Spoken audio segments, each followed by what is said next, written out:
Biz mamleketimiz agrardык mamleket болгондуктан bizde halkımыздın 70%dan көбүрөгү айыл жергесинде мал чарба менен алектенет. Азыр статистика боюнча биздин мамлекетибизде 2 миллион тегерегинде ири мүйүздүү мал, 700 миңге жакын жылкы, 8 миллиондон ашыгыраак кой бар экен. Мына Кудайга шүгүр, урматтуу коллегалар, элибиз байыды айыл жергесинде, мында 3-4 машиналар бар. Мында жашоо шартын көрсөңүздөр деле мынакей айыл жергесине барсаңыздар, мынакей мында шаардан кем эмес жашап калдык. Мына мен өзүм айылдык баламын, мен айылда көп жүрөм, айылдыктар менен сүйлөшөм. Ошол мынабы инфраструктурабы жашаган шарттары шаардыктардан кем эмес да.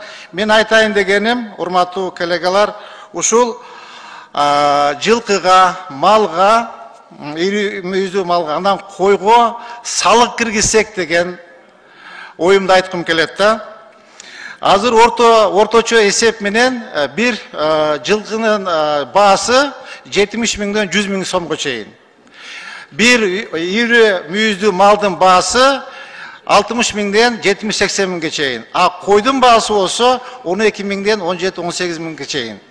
Eğer urmatlı kollegalar uşularda sala kirgizçi bolsa durgan bolsa koyga bir yılına 100 somdan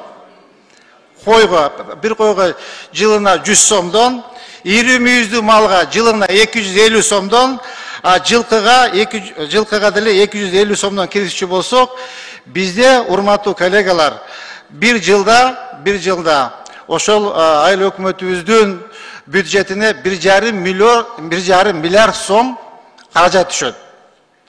Ошондо биздин айыл өкмөттөрүбүз центральный өкмөттү карабай акча бериңиз, врайныши грант бериңиз, акча бериңиз деп эле кол куушуп отурбастан өздөрүнө кошуп бериңиздер, оюн бүтүрүп алсын. Ошо чоң рахмат Турунбек. Ошол орто эсеп менен эгер ошол жер салыгын кайрадан карап чыгып, ошол мал жандыктарга салык киргизчү болсок, бизге жылына bir жылда 3 миллиард сомдун тегерегинде акча түшөт экен. Урматтуу коллегалар, ушул эме жумуштар боюнча биз агрардык комитет менен урматтуу Батыркан мырза менен Аманкан Батырбекович мырза менен чогуу, силер менен чогуу эгер макулдук берсеңиздер, ушул долбоорун түзүп, силер менен чогуу иштесек деген ойду айткым келди. Чоң рахмат.